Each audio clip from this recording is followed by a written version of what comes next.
No.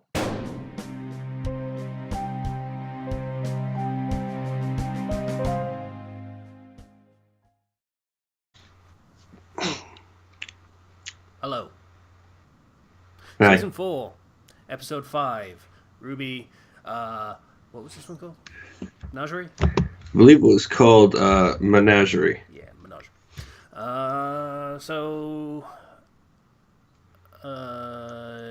Yeah. Yeah, they arrive at Menagerie. Blake and Sun Wukong have arrived. And welcome to Japan, Australia. Yeah, I would really like it if they could make places that weren't Japan, like new places that weren't Japan. But don't you understand? It's great if you put Japan in unconventional places. Yeah, but now they have two of them. This one's more to the east, though, so it's more Japan. On different continents. I guess they just took the Japan with them when they went to Menagerie. Okay. Yeah, just there are other cultures than Japan and America/Britain. That Yeah, a little variety wouldn't hurt. Just saying. I don't think they know more than those cultures. They don't, but I'm sure they played Skyrim. They could make a hash of fucking Norway. Norway and Australia would be pretty exciting. I'd be down Australian for that. Vikings. Hell yeah. Australian Vikings, because Australia already tries to kill you. Yeah, So it would Vikings make sense would be that they would have a really strong warrior culture in that case, because everything's trying to Yeah. kill you. Yeah, Good old Australian Australia. long walls and everything, that'd be great. Be down for that. Anyway. Yeah, moving on. So, Sun Wukong, our good friend Sun, is like, boy, this place has so many faunas. I've never seen so many faunas in one place. There was a rally a while ago with White Fang members, and boy, it's so cramped. A room literally filled with faunas, to the point of it was an audience of faunas, as in the room was filled with them. Like you would have to brush past people to walk. Boy, this place is so cramped. The streets are wide open. Mm-hmm. Yeah, I may have started saying good day whenever someone will walk past them, and Zero was confused until I pointed out it's Remnant Australia. Good day. And I was like, oh, and then I remembered the place on the map, and I was like, good day. Mm-hmm. And so Sun's like, hey, which house is yours? Because you can see my house from here. It's the big one. And of course, it's the big one. I was saying to Casey before they even mentioned it, it's the big one, isn't it? It's the big one.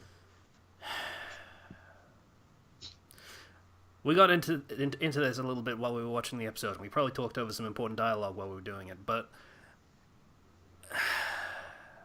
did she have to be a princess? Effectively a princess? Did she really? We have that character already. Her name's Weiss. Blake is Buzzwords the character at this point. Catgirl, ninja, princess, member of the resistance, formerly. Rebel, yeah. It's great. It's great. I love it. I love the whole Buzzwords the character thing. I don't. I want her to add more buzzwords. Make it even more dumb. You know what we haven't had yet? What? Actually, there's one coming up, but for the sake of main characters that are actually, they care to do the backstory before season 4, we haven't had a character from, the underclass or, working class at all. Well, Farmer Boy. Remember what I said if before? He shows up. Yeah. Well, I mean, RWBY lived down in a forest.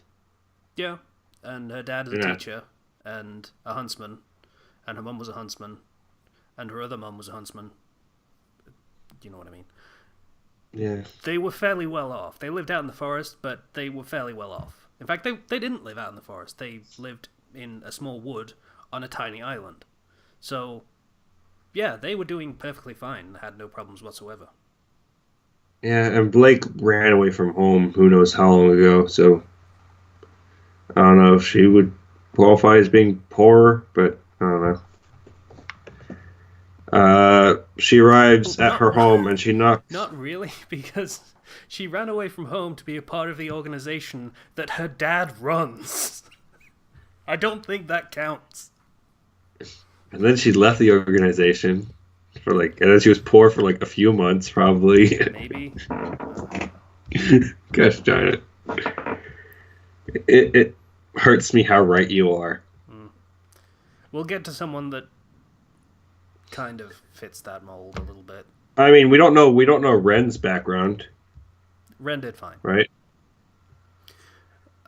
So yeah, she gets there and her mom shows up. She's like, "Oh, daughter!" And then her dad shows up and he's like, "Oh, daughter!" And everybody's kind of like, "Who's that guy over there?" Like, "Oh, son, why'd you bring a boy home?" her mom likes him. The mom likes him, but the dad is kind of like, "What do you mean moves?" He's like, "Biting. I respect her as a fighter, and boy, is it getting hot in here? Well, you see, sir, it's just that, she's such a good fighter and all. And as a fellow fighter, I have a lot of respect for her. Why is he here again? But also for her. He just kind of followed me home. She's not good looking. She is I see. or slightly. She's definitely above average. And then he does the freezing thing where he's like, "Oh, what do I say now?" And this is a thing you could only do with a character that has an extra body part outside of being human shaped. So the tail pours tea for him so that he has something else to do. Yeah. So he can Boy, this tea sure is good. Yeah. The mom likes him, the dad not so much, as is obvious. And because it's a tail and it's a thing humans don't have, it seems like something else is doing it and saving him, but at the same time it's him doing it. It's an odd great thing, but it really, really works, and it was pretty clever. So, and then her dad has to go and take care of some business, and then Blake's like, who's he talking to? And her mom's like, "Oh, the White Fang." And she's like, "Okay, no, I need to stop this." And she runs over and she's like, "You guys are a bunch of maniacs and you killed a bunch of people and attacked Beacon. Dad, they were at Beacon. Dad, please. Dad, they were at Beacon. I was at Beacon." And then they kinda... "Oh no, don't worry. That was a rogue cell." I'm a Mass Effect joke if people don't get it. I know, I got that. That was a rogue cell. Because it literally is. That's, it's even a terrorist organization just saying, "Oh, that was a rogue cell that did all those terrible things. We had nothing to do with it." White Fang is Cerberus. Yeah, pretty much. I hope even that trend doesn't Cerberus, continue, even a dog. but yes. And it's like, yeah, Adam took control and splintered the group. We are still seeking more peaceful methods. We are good. Oh, and by the way, Blake, if you ever want to come back, Ilya is waiting for you.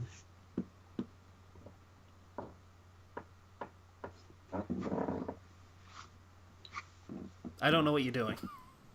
It's kind of what they just like, yeah, come back or something, you don't have to. The White Fang guys kind of leave because the dad's like, "You know what? I want to spend time with my daughter for right now," and because she's returned after so long, a long time, and miraculously escaped that rogue cell that you just tried to force blame out on.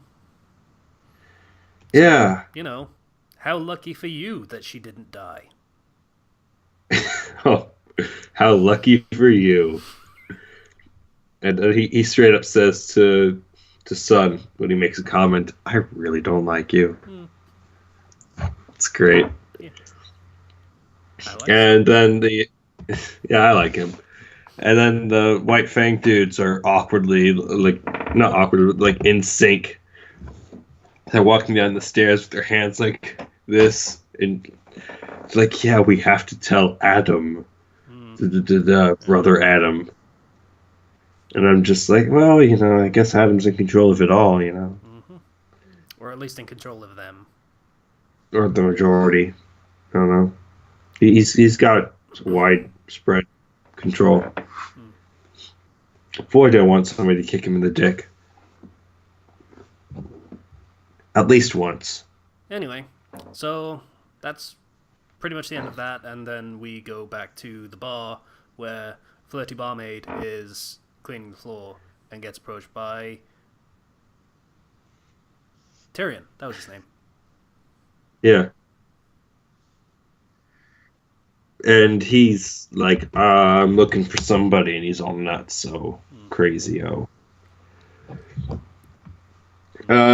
Real quick, I said this when we were watching the episode, but the name of Blake's father is Gira, Jungle Book. Yeah, I didn't. It's what it's from. I didn't know that, so Zero knew that. Good for Zero. You get a cookie. Oh, yay! I like cookies. At least I'm pretty sure it's Jungle Book. I watched Jungle Book recently, so I don't want to be wrong. Gira, Jungle Book. Yeah, I have Watch, the I'm gonna Google ability to cut out things when I'm wrong, so it's fine. Yeah. Bagheera. Yeah, that's the name of the panther from Jungle Book. Oh yeah, you're right. Yeah. So her dad is Black Panther, and also Bagheera is a very father-like figure and very kind of protective over his Mowgli. So, interesting choice. Flux. Yeah, I think that's about it for the stuff that happened in the episode. My thoughts on it are, I liked it. Again, this is more character progression, and I liked being able to meet Blake's family. That's kind of an interesting thing. Like, we had a Weiss episode earlier where we met more of her family, and this is kind of the equivalent of that, I guess, for Blake. Except Blake's family is a lot warmer to her. Yeah. My thoughts are, this is, like, I don't like that everything's Japan now. Obviously, I've said that already. I don't like that she's a princess, but I can see its accommodating plot. Because at the end of this, like, the end of the story, Blake is going to have remade the White Fang or something, and she's going to have redeemed them and made them a force for good and make the White Fang help fairness rather than just killing everyone. And all this stuff, I'm speculating. This hasn't happened in the show yet, obviously. And if she was just from a small family of not very affluent people who, do what they can to get by, then she wouldn't really have the power or influence to change all that much. But if she is the daughter of a former leader of the White Fang, then she immediately has influence over someone that has more influence.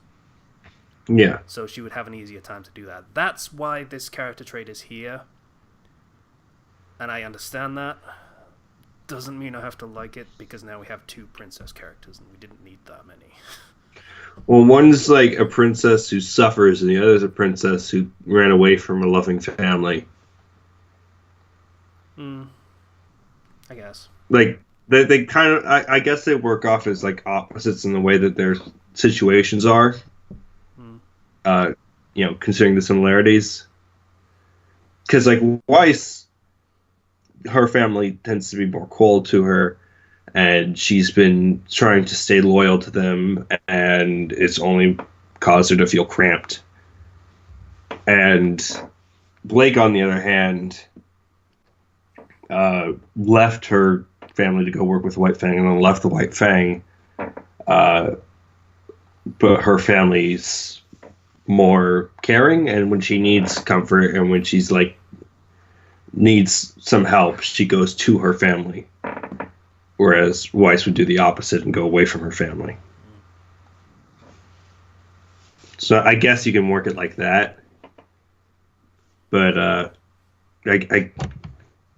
it's not like they're the same type of tropes associated with them applied the same ways. Yeah, so good episode, I guess. It's nothing egregious or anything. Yeah, I mean, I guess is a very interesting qualifier on that, but yeah. I mean, it's not like the most fantastic. Much. Yeah, it's not the most fantastic episode, but it doesn't bother me. All right. We had more episodes to do, so we'll be back next time with episode 6. Talking about that.